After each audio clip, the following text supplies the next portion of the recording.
Hi, good evening. I'm Lonnie Stonich, the Executive Director of FAN. We're a nonprofit that presents programming exploring human development across the lifespan. I'm honored to welcome you to tonight's conversation between Ellen Galinsky and Matthew Montgomery. Thanks for joining us tonight. FAN's YouTube channel has an archive of over 300 videos of past events, so be sure to subscribe to the channel to get updates when new recordings are posted. And now for introductions. Ellen Galinsky is the president of Families and Work Institute.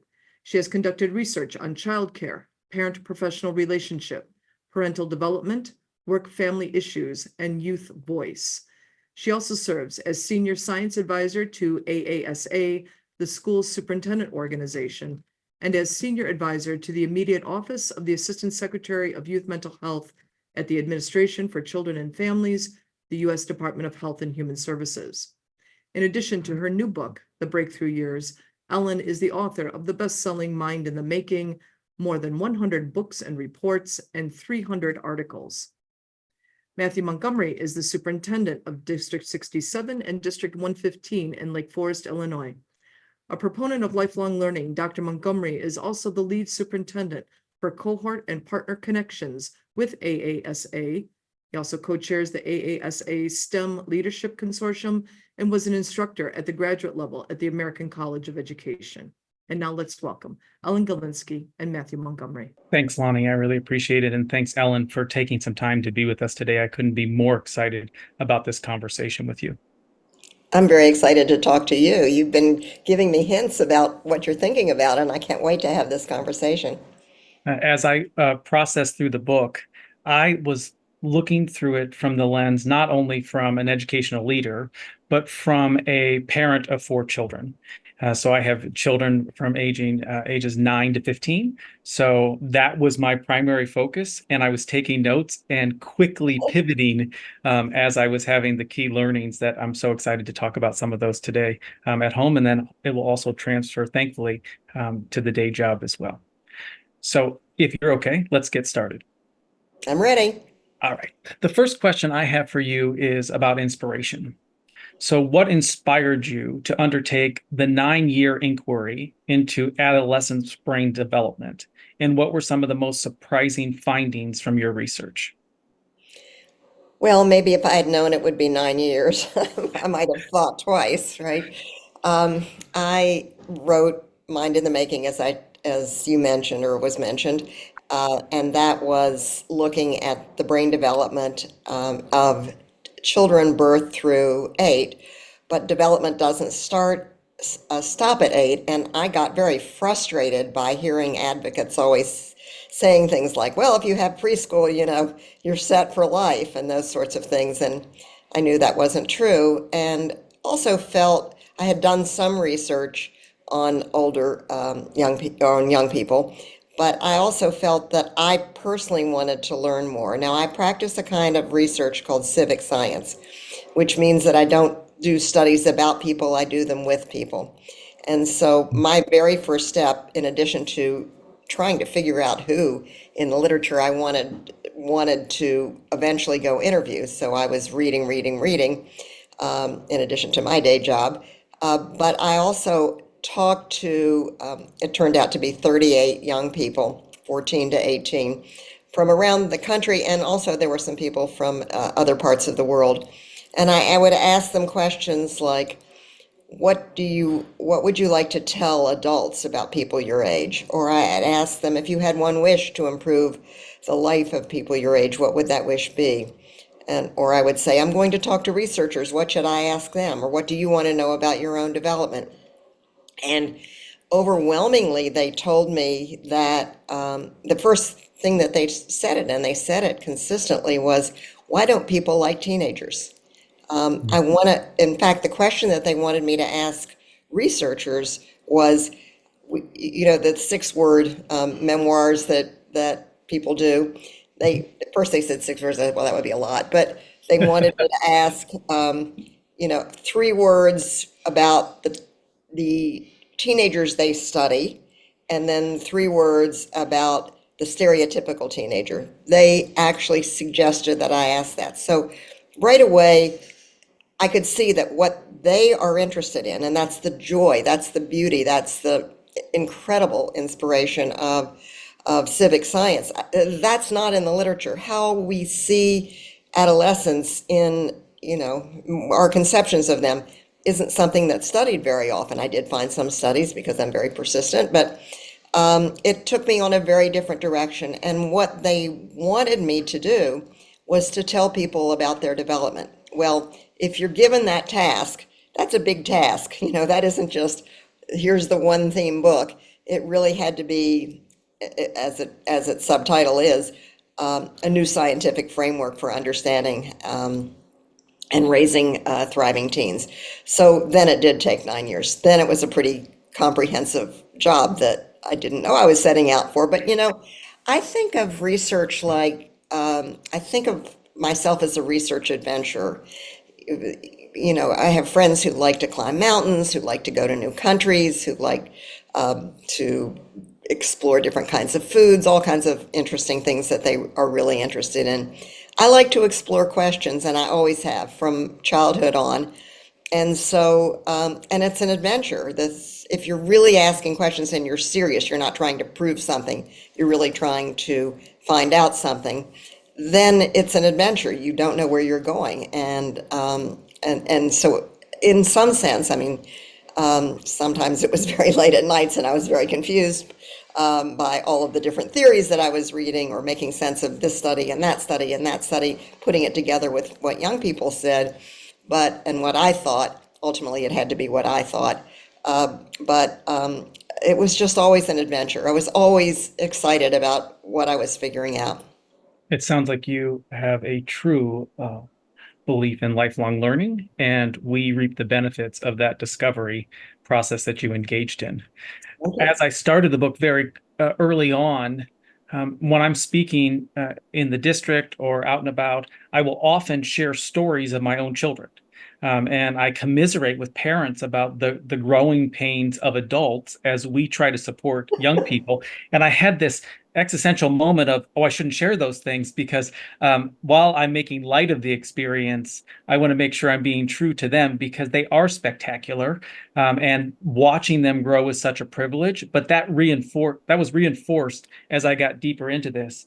And early in the book, you talk about using an adult yardstick to measure our teenagers.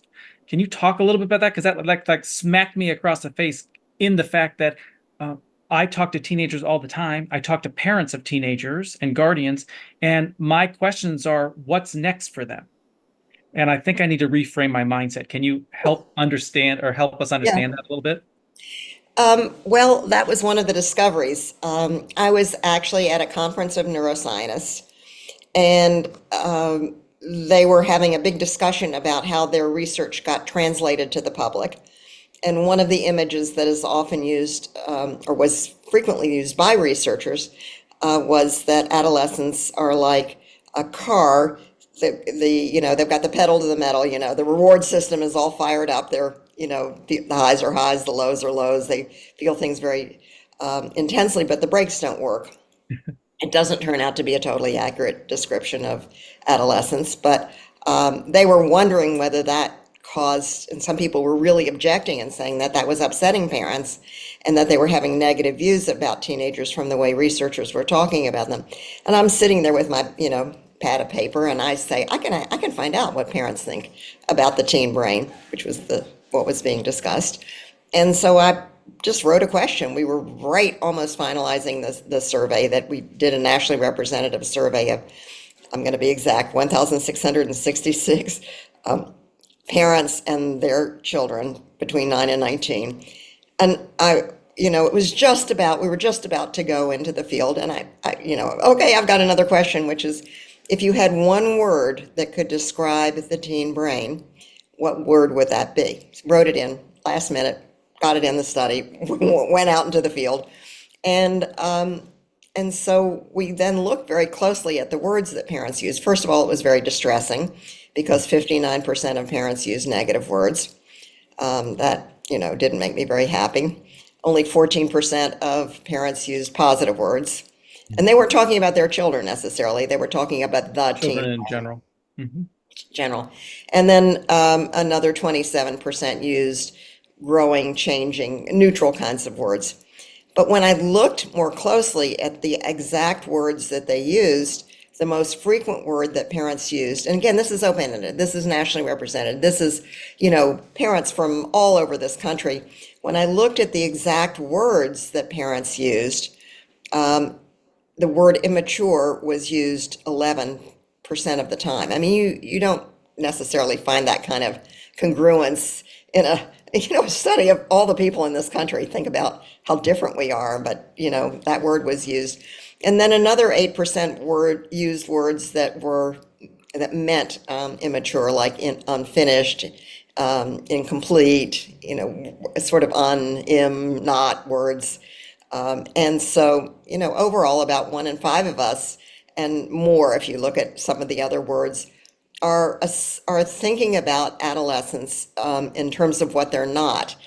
We're thinking of them as like an incomplete adult. Now, we wouldn't say, I hope we wouldn't say, that an infant is an immature toddler, or we wouldn't say that a toddler is an immature preschooler. But we do say that an adolescents are immature adults. I mean, I ask, and when I give speeches, I ask all the time that question to the audience, and I, inevitably get the word immature or a word like that in it. And what was really interesting to me is that I think there are other reasons that are complicated about why we don't particularly understand adolescence. But what was particularly interesting to me was that if you use negative words, your own children weren't doing so well. And okay, it's correlational, and correlational is not causal. We all know that, so let's start there. But I had a lot of controls. So I could control in the study for demographics. I could control in the study for the amount of conflict between the parent and the child. So take out the fact that this parent is having a really hard time with this child, so they would feel negatively about them. I could take out the negative words that they used in an open-ended question about their own child and in a closed-ended question.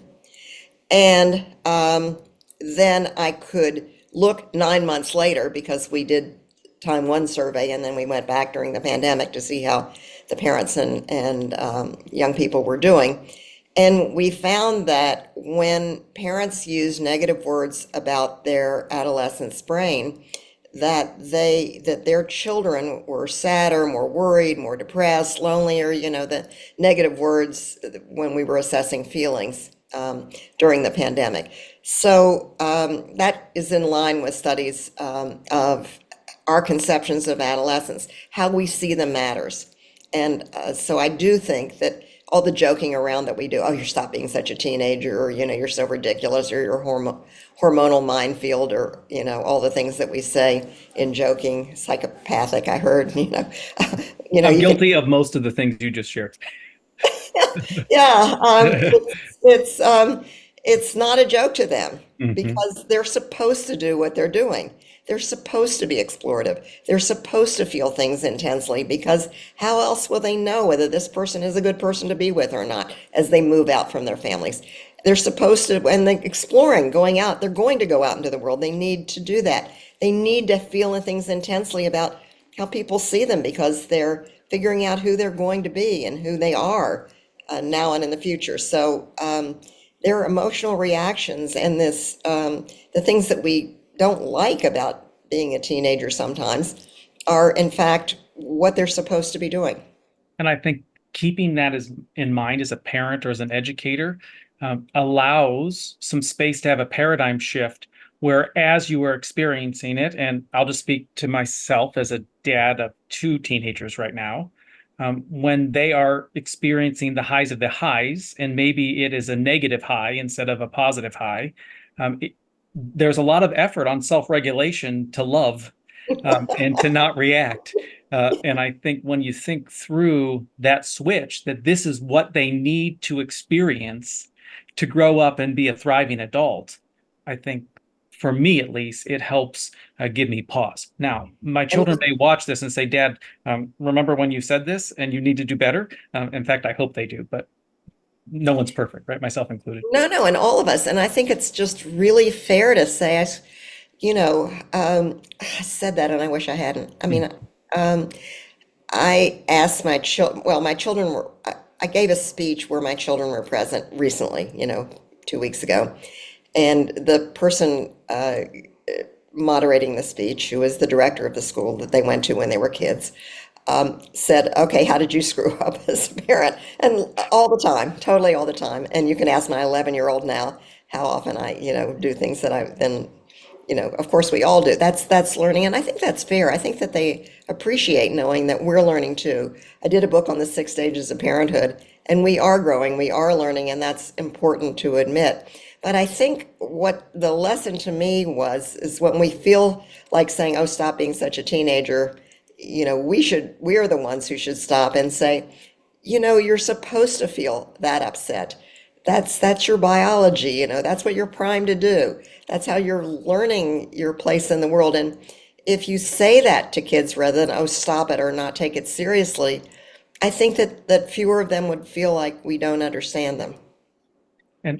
And if we did that, I would also marry it as I'm working with adults, whether they be faculty or parents, about how at times I hear and am guilty of this myself, in full transparency, of my teenager is supposed to do X, Y, or Z.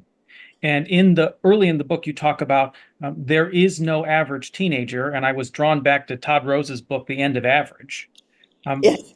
But I think we need to keep that in mind, that there's a wide spectrum of when children become adolescents, when they matriculate through, and everything that happens in between.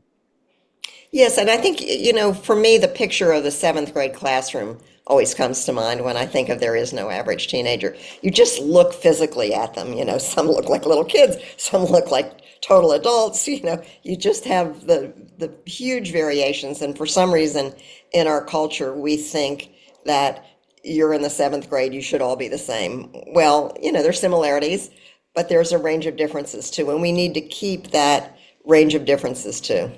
I know I was a high school teacher, and then my first principalship was in the middle school, and Ellen, they terrified me. I was so frightened to go into the middle school, and it turned out to be one of the most rewarding experiences of my life. But I could tell you, like, just by looking at the cafeteria, where we were.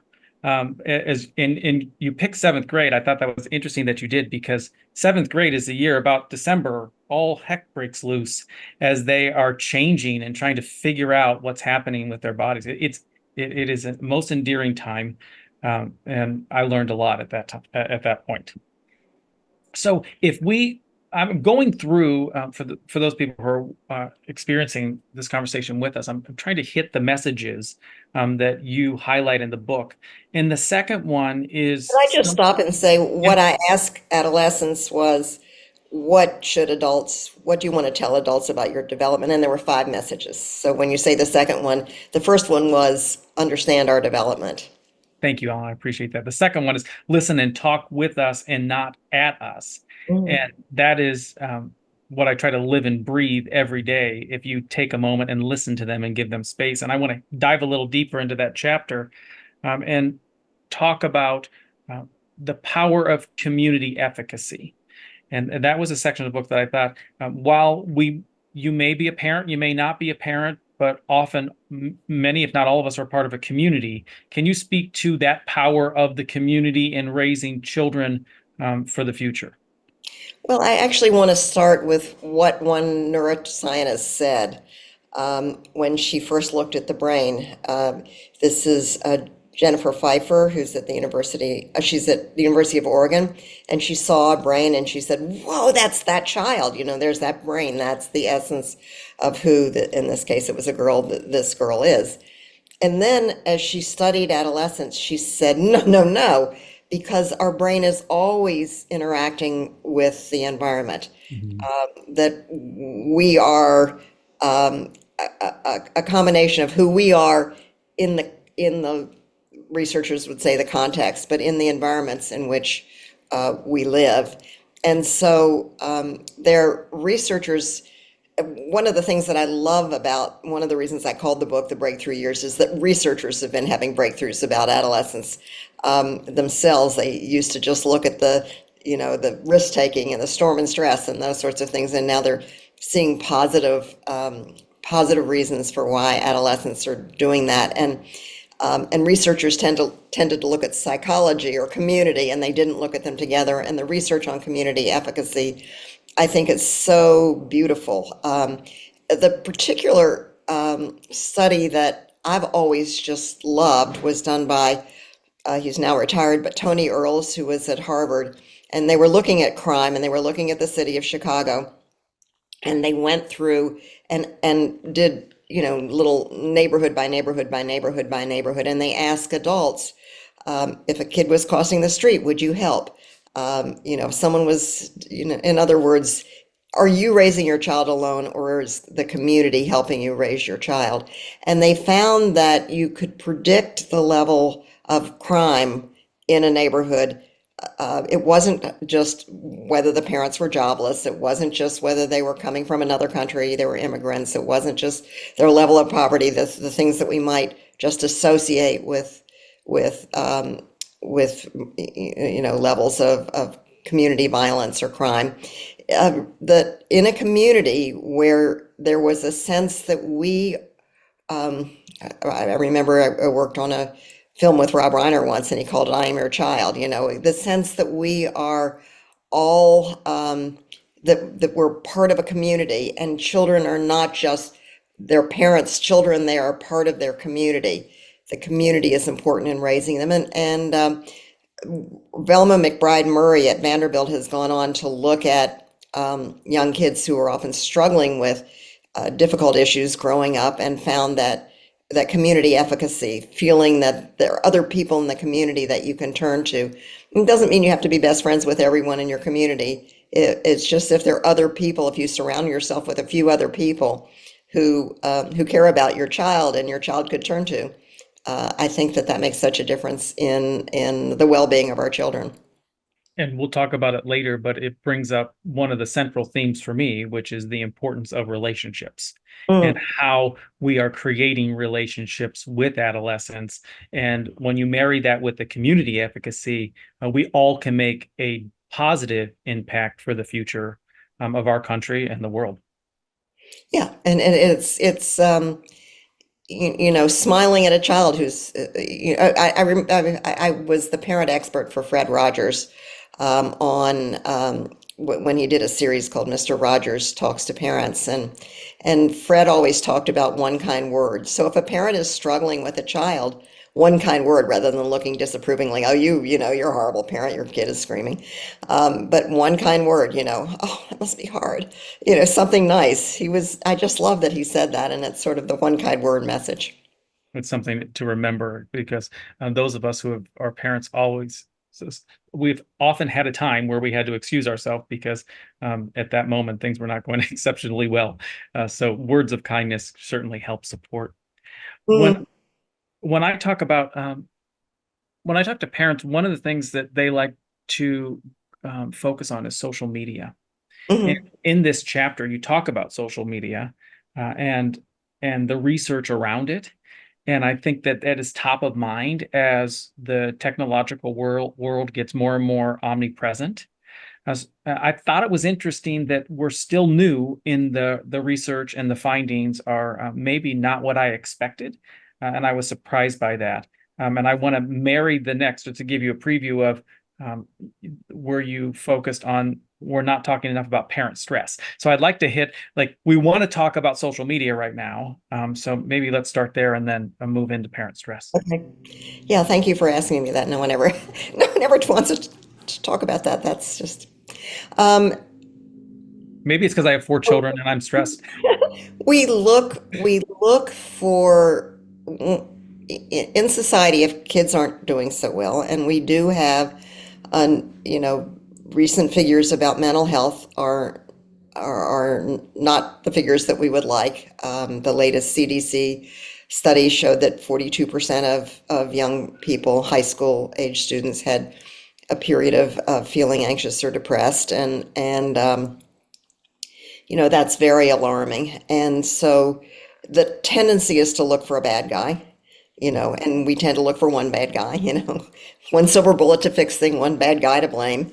And the bad guy of the moment is social media. Now, there are very good reasons for being the bad guy. There are just things about social media that were not designed for young people. I would suggest that people who are really interested look at the report that the National Academies of Science put out last December, and just today, I think released at noon, the American Psychological Association put out another white paper, and it's very short, about social media. And essentially, despite what you read in the hype and people who will pontificate about this, what the research shows is that the research isn't good enough for us to really know whether social media is causing increased depression. They are coexisting, but they're not, and they can be correlated, but there's no necessarily, it's not causal.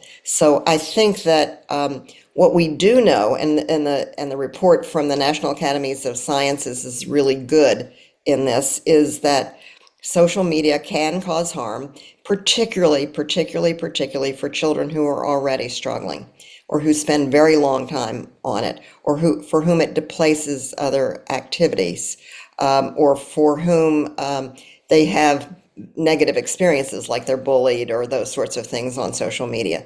That's not good. Or if they have difficult images about their bodies, and they see perfect people curating their perfect lives, all of that stuff is not great for kids.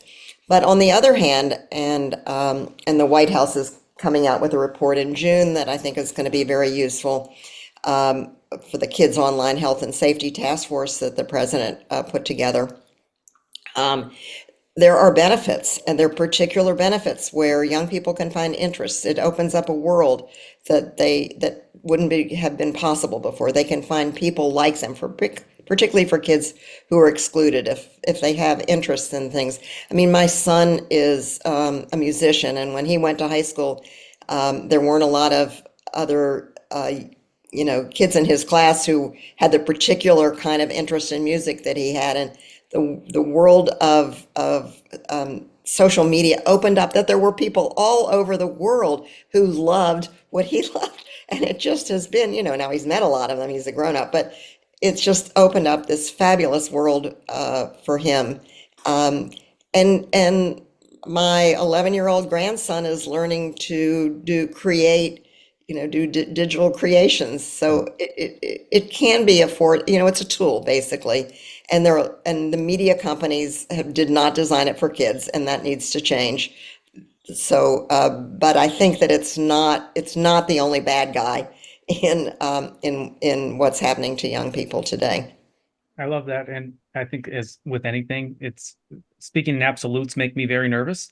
So it is a continuum, and it can be both good and harmful simultaneously. Mhm. I know that in the book you talked about the importance with media in general, and the parents watching and experiencing the media with the children or with the adolescents, and then having thoughtful dialogue about what's on the screen. How does this make you feel? What do you think is going to happen next?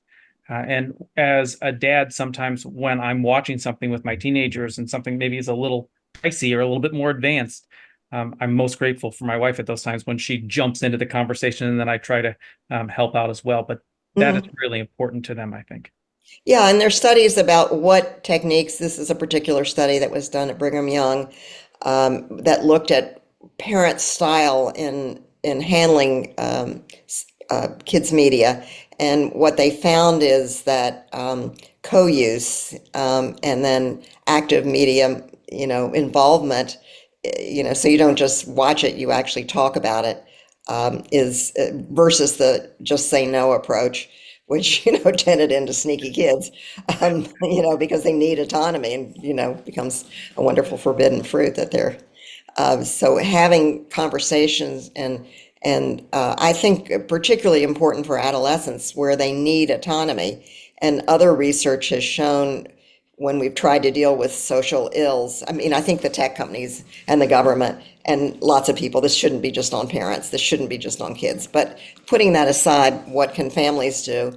And I think that if you can or what can society do? When we looked at research about stop bullying, the just say no approach didn't work, and just say no to smoking, in fact, increased smoking.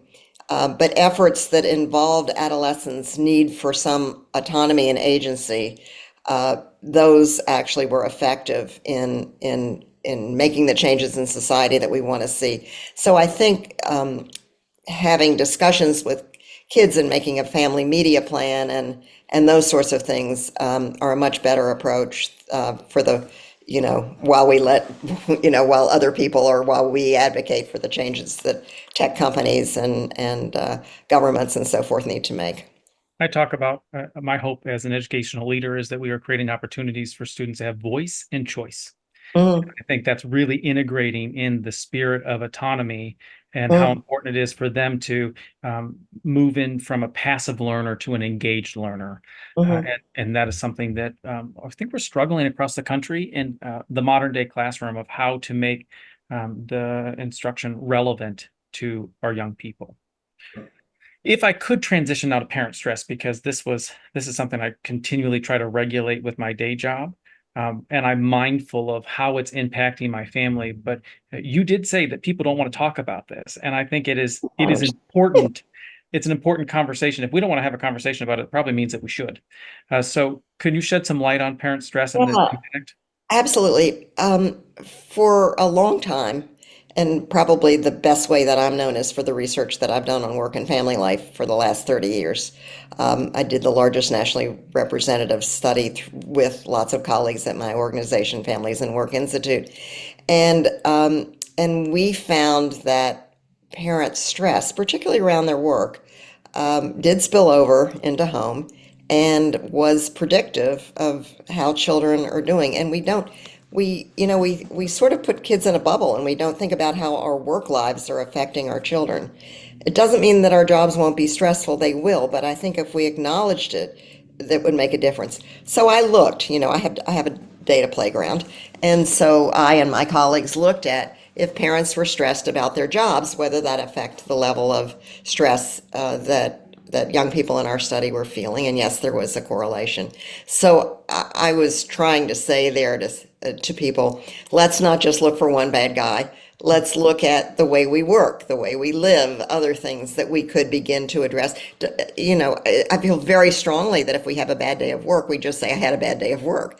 And you probably sometimes have bad days at schools, and this is how I'm going to try to handle it. I'm not going to try to blow up at you. I'm going to try to go take a break. The Mr. Rogers put on my sweater and calm down or whatever. Take a deep breath, whatever it takes to get you calmed down. I know a mother who goes into the bathroom, puts, hot compress on her face before she faces the fact that her kid didn't do her homework. Um, you know, but I think it's, acknowledging it is really important. I'm glad you said that. And like it's okay to model that not every day is a great day no, and they're that looking at us. authenticity. Yeah, they wrote a lot about we are looking at, just the letter U, or you think we're just listening to what you say, but we're looking at what you do. There were a lot of quotes like that in them, what they want adults to know about them. I love I always go back to the Stephen Sondheim, children will listen, Yes. and they are carefully taught, and they're taught not only by our actions verbally, but also our nonverbals, and they are studying us. Um, so I'm watching time carefully, and I knew this was going to happen because I'm so excited, and I have so many more questions. But I am I'll going. be briefer. I'm just having I'm fun elaborating. Yeah, no, and I'm loving every minute about it. So the third message is don't stereotype us. We touched on that, so I am going to move to the fourth message. But I do want to give you space. Is there anything that you would want me to talk about in that area that we haven't? Um, Two things, and I'll do it briefly. One is don't label the whole generation. They really were clear about that. Don't say we're the anxious generation, we're the depressed generation, we're the COVID generation, we're the this generation. Remember that seventh grade group. There are a lot of different people in it. It doesn't mean we can't address real problems, we have to, but don't label the whole generation. The second thing is that research is focused on the risk taking in adolescence. And so the thing that I would say there briefly is all kids are, in adolescence, we talked about the highs being high and the lows being low.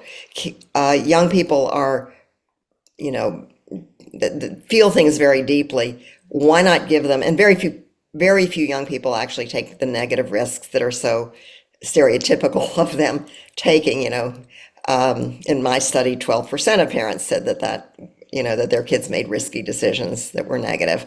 But, but if we could give those kids and all kids opportunities for taking positive risks, then I think we would be again more aligned with what adolescents need to do to develop well. And I think that we want, through no fault of our own, want to protect them so deeply that if we curated opportunities where they could take healthy risks, I think that would match their needs appropriately and hopefully then minimize their desire to take some of the more negative ones. Yeah, and with our kids, my husband would take them to a shelter for making food for, families that are homeless or, that sort of thing. So it was a one way of really being in the grown-up world and doing something good. And it was a little scary because you're there with a whole bunch of different kinds of people and, taking food to people and that sort of thing. So There was, I often take my children to Chicago and we have active dialogue of what we're seeing with all the melting pot of experiences, whether there's a protest on the street, or there's somebody asking for money on the streets, or there is a gathering or a party. Those conversations about how different and vast the world is, I think gives them those feelings of a little bit of unease that hopefully allows them to grow. Which Ron Dahl, who's a neuroscientist at the University of California at Berkeley, says is not because they're being stupid. It's not because they're immune to fear, but they're learning to be brave. I love that. I do too. Had the exceptional opportunity to be at Harvard last week learning, and there was a whole presentation about how are we being brave every day of our life. And I thought that was such a powerful message that you do need to do things that make you a little nervous. That's growth. And that's the beauty of life. If we move now to message 4, which is we are trying to understand ourselves and our needs. Where I stopped and took some time to really process, and in Lake Forest High School, we're outside of Chicago, we've been talking a great deal about belonging. And you lean into psychological safety, psychological needs. Could you tell us more about what does it mean to have psychological safety or have our psychological needs met? I can. It was an aha moment for me in this adventure story that I've been on.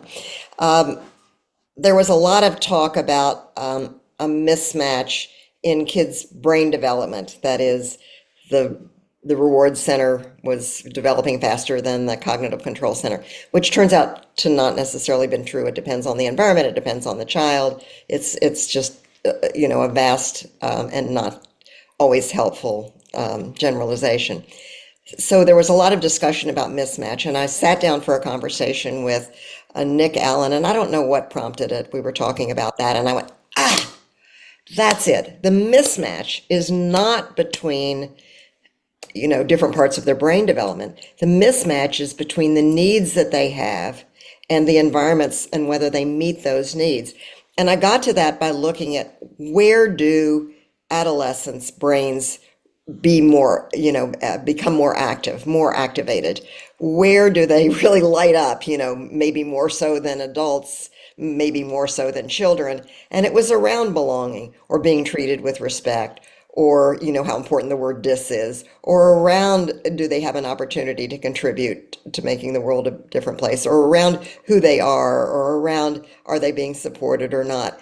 Because I was always kind of highlighting articles that were doing brain scans to see where adolescents tended to react.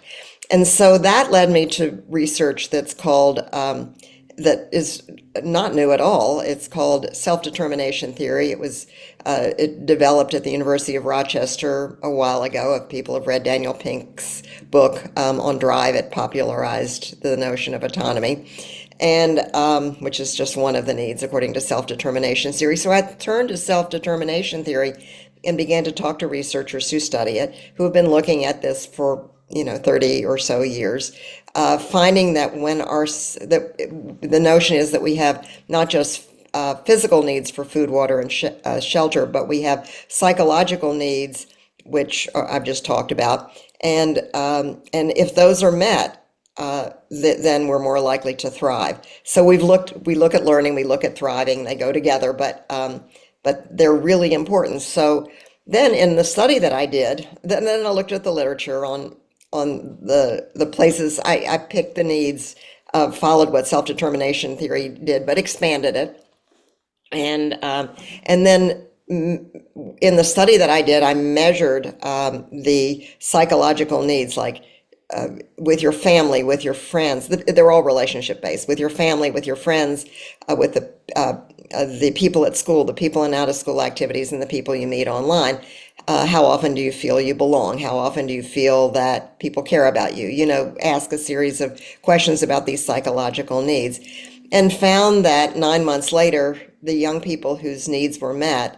And so we could look at each environment, and you could look at each need, and you could look at each outcome I looked at, like grades and school engagement and stress and conflict with parents, and had a whole list of outcomes that I looked at with my colleagues. And we found that if their needs were met prior to the pandemic, they were doing pretty well during the pandemic. They were more hopeful about their futures. They felt, they were less likely to be worried or anxious or depressed, or they were more likely to be happy, and so forth and so on. So I just think that it's reframing the way sometimes people talk about social emotional learning, and I don't talk about it that way. What I talk about is these are basic human psychological needs that we all have, and probably it came true to me, came so home to me when I was in the hospital. Now, this is pre-COVID, and I had something going on, and they thought I had some rare,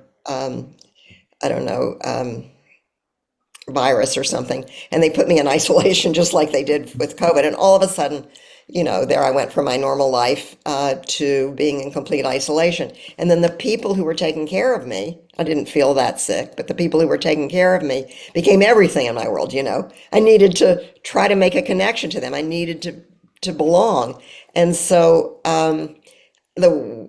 it just made it so clear. When we're in our regular environment, we don't think about belonging. We sort of have that figured out. But when we transition, we go to a new place, we go to a new job, we go to a new city, we go to a different country, we go to a party where we don't know the people, whatever it is, where we're a little bit out of our normal life, then we really, our belonging need becomes very central. And I know I work with people at AASA like you do, and I once asked a group of superintendents to tell me about a time when they didn't belong. And belonging was like one of these words, like, yeah, it's nice, it's nice, belonging is nice. But when they started to remember how awful it felt not to belong, all of these very accomplished men and women, then they suddenly got that this really is more than just a nice to have, it's a must have. And we've been focusing on the transition between elementary to middle school and middle school to high school, because I think that's where belonging becomes polarized and more important. But I will tell you that each classroom needs to have an opportunity for young people to belong. And as I was going through this chapter and scouring the bar graphs, I kept hoping that the school bar graphs would be just a wee bit higher than they are. But it speaks to the work that we have to do every day, and the connections that educators have with their students, the relationships they have. I would always say, like, if you can get a student to fall in love with you, so to speak, like to believe in you, that you believe in them, is really what I'm saying. They will rise to the occasion every time. Yeah, they will. If you don't have that relationship, you'll get good work, but you won't get passion. And they're That's the looking difference. at you. I mean, I asked a group of young people in Chicago. It was when Arnie Duncan was the chief learning officer in Chicago, and they pulled together a focus group for me about another study that I was doing. And I asked the young people about what they look for when they're in their first day of school, and they said they look at the teacher's eyes to figure out whether they like what they're doing, whether they want to be there, whether they like the kids, whether they like the subject that and that tells them whether they're going to have a good year or not. No. I would want every educator to hear that. And they're allowed to have they're humans, right? They're allowed to have bad days, but it speaks to the same thing when we have a bad day at work and we need to talk to our children when we Yeah. get home. You can say to the students, today is just I'm not going to give my you're not going to get my best. I'm asking for your patience. I'm asking for your grace, just Mhm. like you would want to do for them if they were having a moment. Mhm. Mhm. So we have I think about 10 minutes right now before Lonnie's going to jump on, and I have to start talking about executive functioning with you. I know that that is something you're exceptionally passionate about. I'm exceptionally passionate about it.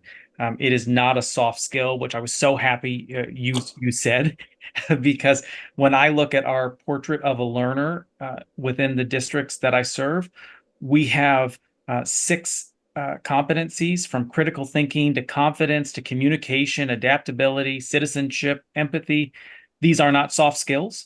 And I was hoping that I could just create a moment where you just share what you would want people to walk away with regards to executive functioning, because I think that's where the secret sauce is.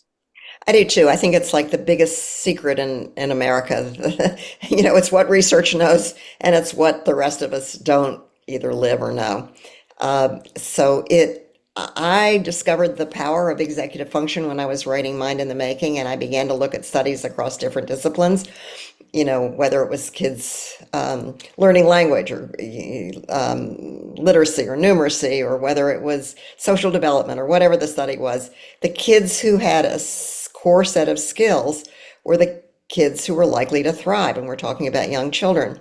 And I went, okay, we better just step back and really understand this. So, what is executive function? Executive function, these are the set of skills that take place largely in the prefrontal cortex, but connected with other parts of the brain. And they pull together our social, our emotional, and our cognitive, and I would say our physical capacities to achieve a goal or solve a problem. Anything we want to learn intentionally is learned by using executive function skills. They are so that there are neurocognitive skills. They could not be more cognitive because they involve working memory, which is the quintessential cognitive skill, the ability to remember and use what you know. That's what working memory is. They involve thinking flexibly. So there are attention regulation skills. Think of them as an umbrella. And then under that come four sub skills: working memory, just talked about; cognitive flexibility, which means being able to adapt when things change. It means thinking flexibly. It means my thinking about what you're thinking and you're thinking about what I think. The third thing that's important is reflection. It's stepping back before we act if we want to achieve a goal. And then using the fourth, which is using self-control so that we can achieve our goal. So we don't go on automatic, but we achieve our goal. And these set of skills underlie the skills that you just talked about. They underlie setting goals. They underlie perspective taking, that is understanding how other people think and feel. They understand communicating and collaborating. They understand problem solving, and which includes critical thinking, relational reasoning, which every test to get into college or law school or whatever is mostly assessing. And they underlie taking on challenges. Some people think of these skills as shutting up and sitting still and being compliant, listening to the teacher. Some people think of these skills as making tabs on your notebook so you're organized. And they involve those things, yes, but they're so much bigger. They involve creative thinking. They involve understanding the social landscape that you're in. These are the skills that I believe so strongly, which is what I'm so thrilled about my partnership with AASA. I believe that we need to put on our executive function glasses and see the world in terms of how we can in everyday ways promote these skills.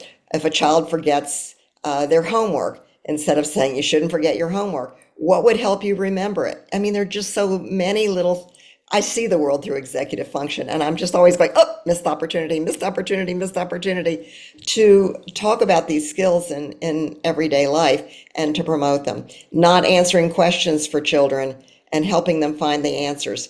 If they're helping them use critical thinking. So how do you know what's valid and true? And how can you figure that out? So these skills, I think, underlie the PISA, the test of achievement. They underlie, they're most predictive of school success and life success, not health, wealth. It's just astounding when you look at the literature. And we now are getting better and better at knowing how to teach them. We need to not have this lag between what we know and what we do. We need to start to bring that together. I will tell you that today had an opportunity to listen to some entrepreneurs, and they said that the skills of executive functioning are what industry is looking for much more than ACT scores, SAT scores. We're not going to go away from those, and I'm not saying that or suggesting that. I'm saying that these skills are not nice to have, they are must to have or must have. And when I look at high functioning adults, they have these skills. And it's what turns, I think, most successful to people who are maybe struggling. And what was profound to me, I mean, as I told you, I did research on the workforce and workplace. And when I'd go to a cocktail party with employers, I'd say, oh, so tell me about the new entrants to the workforce. And they'd go, well, they don't know how to work in teams, and they don't know how to solve problems, and they don't know how to, communicate, and all of the things that are all executive function skills. I mean, I have heard this for years. It's, the job outlook survey will tell you this. This is what employers know make the difference, and there's research to back it. We just have to change what we as families and what we as educators do. So I want to make sure I get this question in because I know our time is getting close to the end. And maybe you'll answer it with executive function. I don't know. I'm eager to hear. So as people are reading this text, as the author, what is the key message or piece of advice you hope they will take away and implement in their interactions with adolescents? So I actually I didn't know you were going to ask me this, and that flash. I actually ask adolescents what the most important parenting and teaching strategies are, and they said three things. So I'll say it in their words: listen more than you talk. Listen with when I was a child's mind, not just now I'm an adult's mind. In other words, take our perspective and your perspective too. You're the adult. I'm not saying that adults shouldn't have rules. All young people need guidance, need rules, need clear expectations, need consistency, all of those things. But we need to understand them. And then so I'm using young people's words, if we're the problem, then we need to be part of the solution. So I would hope that in the problems of the family, in the problems of the school, in schools, if there are conflicts, have the kids come up with strategies. I have a process in the book called shared solutions, which again, the adult sets the rules, but the young people can come up with strategies that would work for both, or in the problems of their communities. The young people I talk to who are helping to make their communities a better place had a whole different adolescence than the communities who just felt that they were doing something that adults wanted them to do that was busy work and wasn't meaningful and wouldn't get them anywhere. From the bottom of my heart, thank you for this work. Serving young people is my life's work. And these teachings, I think, are going to be transformational as we build a better future. Thank you. I hope so. Matt, thanks for a very careful, thought out, methodical, insightful interview with Ellen. I really appreciated it. Clearly, you took a lot of time with her work and with the book, and our audience and then people watching the video at a later date will very much benefit from your preparation. So thank you so much for that. We really, really appreciate it. Ellen, of course, you're just, you're the queen, you just do so much amazing work. We're lucky to have you. We're lucky to have your insights from decades of focus on kids of all ages, and now, of course, adolescents in particular. So we're very happy to have hosted you. We look forward to after hours, and people can come ask their own questions. There's a question posed. So I want to remind people, how do you come to after hours? What is after hours? After hours is a second Zoom that'll start at 8:05 Central, 9:05 if you're on the East Coast. The way it's going to be a conversation with Ellen, you can be on screen, you can ask your own questions, kind of drill down on some of the things that you've heard already in the first webinar. We've been posting links in chat. If you haven't had chat open up chat. We're going to be posting links in chat to buy a copy of Ellen's book. In the receipt you get from our bookseller, the receipt that you get from our bookseller has a link to register for after hours, and that's how you get to come and hang out with Ellen and pick that big brain of all the incredible wisdom that you have accumulated. It's such an incredible opportunity. I want to pose a question that Foster had submitted. Let me grab it over here really quick.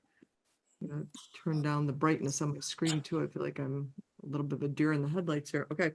Foster is asking, from a clinical standpoint, understanding you're not a clinician, but from a clinical standpoint, and my guess is you can answer this question. How do counselors validate teenagers' negative feelings toward their parents while encouraging them to understand their parents and have compassion for them? So how does a school counselor perhaps kind of walk that line of relating to the teenager's feelings, but at the same time trying to encourage some empathy from the teenager towards the parents? One of the executive function skills that I think is really important is perspective taking. So it's a skill that I think we should teach. So if the teenager has a sense that the student has a sense that the counselor understands and accepts and validates and believes in this person, then I think you can say, why do you think your parent would be behaving that way? Why do you think your parent thinks or feels that way? What do you think your parent, all behavior is communication. What do you think your parent wants to achieve? So if you take it to the bigger goals, your parent wants to keep you safe. Your parent had a bad experience when they were teenagers, and they're afraid that you'll have the same experience.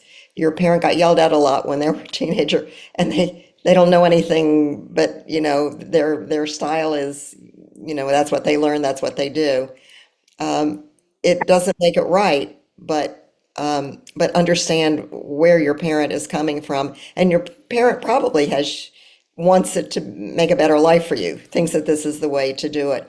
And then you might talk with the adolescent about, and I'm not a clinician, so, but then you might want to talk to the adolescent about what ways could you handle it when your parent does this? How could you not just throw fire, fuel on the flames and make this blow up even more? What could you do to de-escalate the situation? And Ellen, I'll close out and I'll give you have about a minute to maybe offer a quick observation. As a result of writing the book, I'm curious as to, can you identify perhaps a modification of your own behavior, even after all that you know and have accumulated? Is there something that you see maybe when you're talking with teens, whether within your family or elsewhere, something there you have changed a little bit your approach as a result of your research, you yourself? Pausing.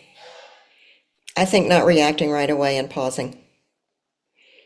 I'm not, I have the gift of having an incredible mother. The thing that I'm so admiring of what she did as a mother was that she really listened to us if we didn't like something that she did. She didn't always do what we thought she should do. She had very clear decisions about where we should go to school and those sorts of things. But she always listened with real respect. And so when I asked my own kids, when I was going to be asked in a speech, what would I change?